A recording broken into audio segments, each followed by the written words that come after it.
Olá pessoal, eu sou a Camila, sejam mais uma vez bem-vindos ao meu canal. Peço desculpas desde já pelo cenário cortado, é porque esse cenário foi pensado para a minha câmera vertical.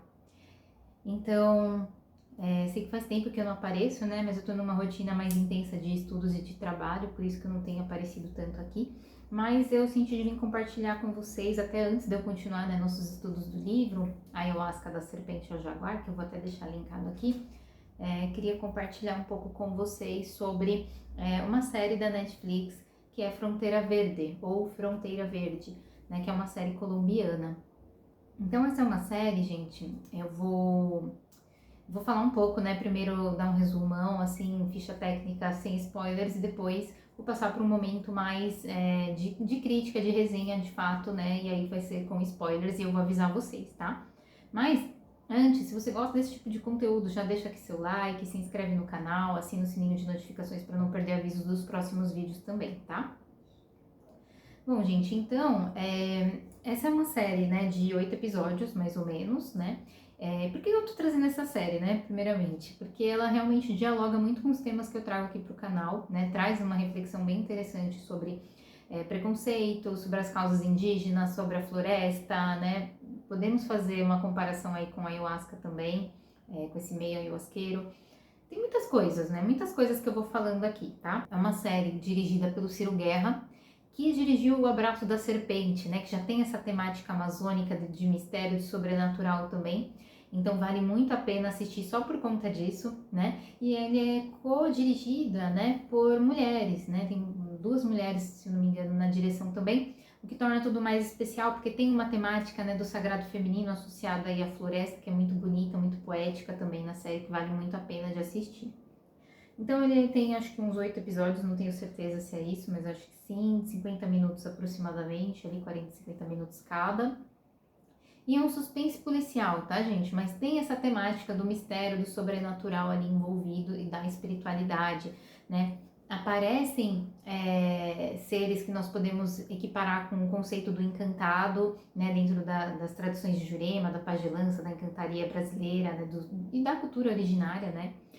E ela é uma série colombiana, como eu falei, ela não tem dublagem, mas dá para entender muito bem, né? Tem muito elenco indígena, o que é muito bom, mas também tem muitas falas, né, do idioma nativo, que é muito bonito também para a gente acompanhar, né?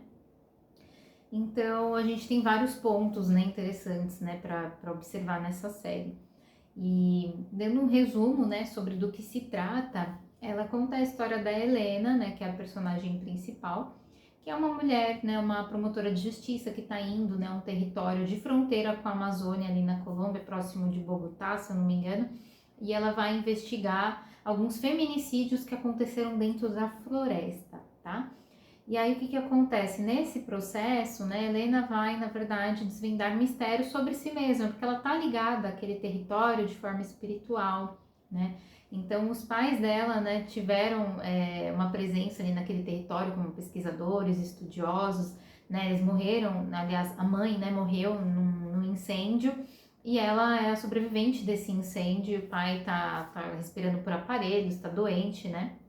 Então ela tem essa história inacabada ali, ela não sabe, né, por que a mãe morreu, então assim, ela não sabe, né, por que tudo isso aconteceu e o quanto que isso tá ligado, né, a esses feminicídios também. Então ela tá ligada a essa história, né. Então, até esse título, Fronteira Verde, essa fronteira, ela é muito mais do que essa fronteira ali entre a cidade e a Amazônia. Ela fala de uma fronteira que é espiritual, entre a cidade e a floresta, mas também entre sagrado e profano, entre o branco e o indígena, enfim, entre muitas coisas, né? Essa fronteira é muito interessante. A gente pode até pensar nos limites que são ultrapassados, né? Por poder, por ganância, né? Então, é uma série que para mim valeu muito a pena assistir. Tem uma fotografia muito bonita também, então uma poética, né, muito bacana também. Então, recomendo. E agora eu vou passar para a parte mais de resenha mesmo, crítica. Então, aqui vai ter spoilers. Então, se você não viu ainda, assista lá e depois volta aqui para me falar o que você achou. Então, gente, essa série, ela traz várias reflexões pra gente do meio ayahuasqueiro, né? Até porque ela tem ali uma bebida, uma beberagem, que a gente pode comparar com a ayahuasca, né? Que é uma bebida preta e grossa ali, parecendo uma ayahuasca concentrada, e que dá acesso a esse poder, a esse universo do espiritual, né? Então a gente tem uma presença marcante ali como quase protagonistas também, a Ushi e o Jua. A Ushi e o Jua, eles são chamados de eternos, né? Então eles são seres conectados com a natureza, é aquilo que a gente chamaria de encantado, né? Nessas tradições da espiritualidade mesmo. Então, o Jua não conta muito como que ele ficou, né? Como ele se tornou esse encantado, mas ele tem uma aparência jovem, mas na verdade ele é velho, então ele é muitas vezes chamado de avô. E a Ushi, ela passa a integrar esse universo quando ela toma essa beberagem, né? Então ela toma essa beberagem para virar ali a companheira do Jua. Então é muito interessante ver esse processo da beberagem mesmo quando ela toma, porque ela entra nesse transe, né? Então tem esse momento do mal-estar e também de sentir essa conexão com tudo, com a floresta, inclusive com essas dores da floresta, né? Que ela acaba acessando também. E ali eles se tornam quase como se fossem imortais, né? E aí tem toda uma questão ali, né, gente? Aparecem outras coisas, né, de pano de fundo misturadas, né, que é a questão da corrupção, a questão da violência, do machismo, até mesmo essa questão do indígena que sai do território para trabalhar na cidade e deixa de ser, né, perde os costumes, e tem também os conflitos com madeireiros, né, com extração ilegal, então tem muitos conflitos ali acontecendo ao mesmo tempo, né, então são muitas temáticas, né, que se integram ali. Mas acho interessante essas cenas, né? Que podem remeter a essa nossa ideia, né, de uma miração e essa conexão com a floresta, que é uma coisa que muitas pessoas relatam, né, numa experiência com uma planta que contém DMT, né, como a jurema ou a ayahuasca, né? A gente pode fazer essas equiparações. Então, a gente tem isso, né, a presença desses encantados, e acho que algo que me chama atenção é também esse preconceito com o indígena, que ele aparece sob vários aspectos, né? Inclusive, ele aparece num aspecto muito sutil que é nesse fascínio, né? Então tem uma seita feminina, né? Da qual surgiu esses feminicídios, né? Acabaram matando essas mulheres. E essa seita, ela surge a partir do contato das freiras com a Uxie, né? Quando elas entendem que ela realmente ela é um ser encantado ali da floresta, elas passam a cultuá-la quase como se fosse uma deusa, né? E tem cenas assim lindíssimas, né? Principalmente quando elas estão com o corpo dela ali todo enfeitado e elas fazem orações assim à terra, que assim é de uma poética assim lindíssima mesmo. Mas por trás disso, a gente vê esse fascínio, né, em torno do indígena quase como algo divinizado, né, como algo que eu preciso proteger, como se fosse algo vulnerável, né, que tira esse poder também daqueles indivíduos, né. Então, tem ali a figura da Raquel, que vai representar muito isso, porque ela quer proteger a Uchi, mas na verdade ela acaba fazendo um cerco em torno dela, né? Ela acaba protegendo excessivamente, né? Por conta desse fascínio que ela desenvolve com a Uchi. E aí se cria essa seita, né, feminina em torno da figura da Uchi e da floresta, que acaba sendo extensão dela. Então, ao mesmo tempo, a gente tem esse preconceito, né, que vem desse fascínio, que é uma relação complicada, mas também a gente tem esse preconceito desse branco que quer tomar esse poder, né, mesmo que seja a força, né? Então, existe ali uma referência, né, a essas invasões de nazistas, né, que tiveram realmente na Amazônia, então não é uma história, né, isso realmente aconteceu, mas ali é usado de maneira mítica também dentro da mitologia da série. Então, tem esse grupo de brancos e que eles acabam virando quase como que um outro povo, né, porque eles acabam se misturando ali com outros povos que eles pegam como aliados, então eles muitas vezes você vai ver brancos com máscaras, com roupas, com vestes indígenas, mas que o que eles querem? Eles querem destruir, eles querem dominar, eles querem ter o poder, a força, né? Então, eles corrompem outros indígenas e também usam eles como aliados. E mesmo, né, é aquela coisa, né, você mesmo vendo uma pessoa, pode estar pintada, pode estar de cocar, pode estar toda paramentada ali de indígena, mas se ela tem esse pensamento ainda colonizador, não adianta nada, né? Então a gente vê isso ali, e esses povos são, né, esse grupo, né, no caso, é um grupo violento, né, que causa, né, esses feminicídios, porque eles querem a Usha, eles querem o coração dela, porque tem esse homem que eu esqueci o nome dele, que é o grande antagonista ali da série, que ele quer ter acesso, né, a esse poder, né, que é um poder que ele acredita que ele possa manipular, né, e aí, gente, isso não lembra algo, né, como pessoas que usam ayahuasca, dirigentes que usam ayahuasca para manipular pessoas, né, para incutir ideias, né, introjetar pensamentos, né, política dentro, né, das igrejas muitas vezes. Então, assim, é esse uso, né, dessa medicina ancestral como um meio de manipulação, de obter poder e domínio, né, sobre pessoas, sobre a floresta. Então, é isso que ele quer, né? Ele acredita que através disso ele pode viajar no tempo, ele pode mudar as coisas, ele acha que ele pode fazer tudo com aquilo ali, ele pode fazer o que ele quiser, né? É esse o pensamento dele. Mas aquilo ali é um mistério, né? O mistério é um mistério, né? Que é aquilo que se acessa quando toma aquela beberagem, né? Que é a própria, é como se fosse uma contraparte espiritual da floresta, né? E muitas vezes mostra quase como numa miração de novo, né? E a Helena vai ter que confrontar esse antagonista ali no final da série dentro do mistério, né? Então o confronto ele não é só físico, né? Não é só material, ele é ali dentro do mistério, né? Ela vai aparecer ali naquele fundo preto ali, quase como uma energia, com luzes, né? Confrontando ele. E a Helena, gente, ela, né? Agora comentando, a Helena é a grande fronteira entre o branco e o indígena, entre o sagrado e o profano, porque a Helena ela tomou dessa beberagem porque a mãe estava grávida e poderia perder a bebê e Ushi deu a bebida para a mãe e falou que a filha se tornaria como ela. Então a mãe morre no incêndio, né? Porque por conta desse contato eles acabam perseguidos também. E a Helena ficou com essa conexão com a floresta. Então a Helena ouve a voz deles, ela ouve a voz da floresta, ela se conecta também e ela vai descobrir tudo isso nesse processo, né? Então a Helena acaba sendo essa ponte entre mundos, né? Helena é a grande fronteira verde.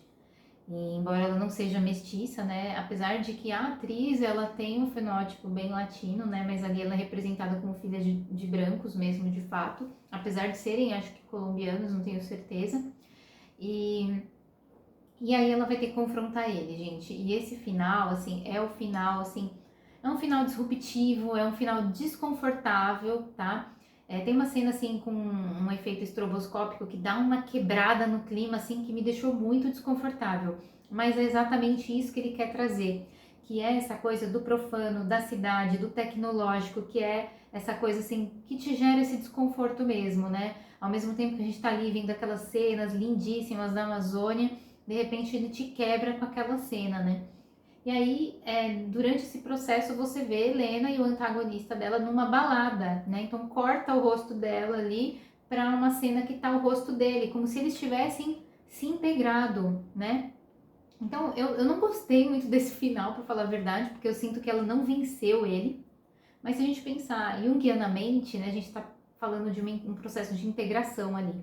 Mas Helena aparece chorando lágrimas pretas, né? Como se fosse aquela bebida, né, sagrada escorrendo ali, né? Que pode muito bem falar sobre o descontrole, né? E aí essa fronteira também pode falar muito sobre esses limites que a gente não pode ultrapassar, né? No que diz respeito ao mistério, né?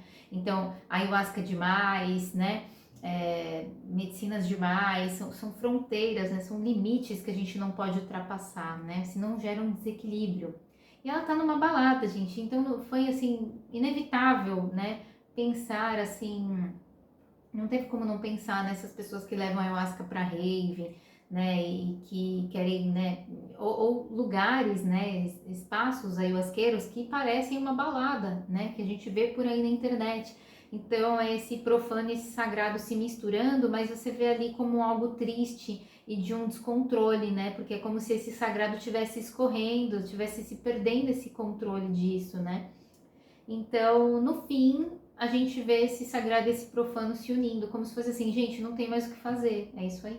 Ele entrou, ele adentrou o mistério, ele conseguiu profanar o mistério, né? E é o que a gente sente muitas vezes nesse meio ayahuasqueiro, né? Que essa bebida ela foi muitas vezes apropriada e corrompida por dentro, né? Então você tá num ritual ali e você tá sentindo mal porque o negócio tá totalmente corrompido, Então, para mim, eu não sei qual foi a referência, se foi essa a intenção, eu não li nada sobre isso, pesquisei, né, sobre um pouco sobre a série para ver o que, a direção, os atores comentavam, ninguém comentou nada sobre a ayahuasca, mas quando a gente vê o cenário da ayahuasca no Brasil e na América Latina no geral, né, a gente vê muito disso acontecendo. Então, por mais que a Helena representasse ali, e acho muito bonito, né, essa representação daquele que faz parte, mesmo ela não sendo, né, mestiça, poderia ser uma mestiça, poderia ter sido interessante colocar a fronteira como o mestiço, até fazendo uma referência, né, naquele livro da Glória Andalzua, acho que é, né, La Fronteira, mas eles colocaram, né, uma referência daquele que bebe do mistério, né, e a gente que bebe desse mistério ali das mãos dos originários, né, com respeito, que bebe dessa fonte, desse saber, assim, para cuidar mesmo da floresta, das pessoas, né, sem essa intenção de poder, de dominação, é algo muito bonito. Tem uma sensação ali que me passa de um pertencimento àquele mistério, àquela cosmovisão, àquela floresta, né, por parte da Helena. Mas a gente vê né, ao mesmo tempo desse antagonista dela, que é esse homem branco que, por mais que ele more na floresta, corrompeu ali os indígenas,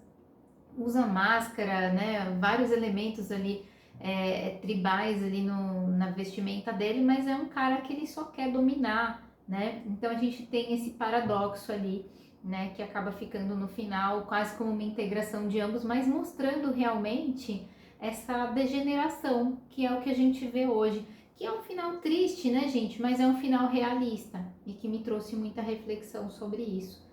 E aí eu queria ouvir de vocês, o que vocês acharam, né, sobre essa série, se vocês já ouviram alguma mitologia, né, a respeito de encantados da floresta, né, que tenham alguma similaridade, se vocês notaram semelhanças com algum ser, né, que existe em alguma história, né, de algum povo. Aí eu gostaria de ouvir de vocês o que vocês acharam. Então, se você gostou desse vídeo, curte, compartilha, né, e não deixa de se inscrever aqui no canal para não perder, né, novos vídeos. Então, gratidão e até o próximo.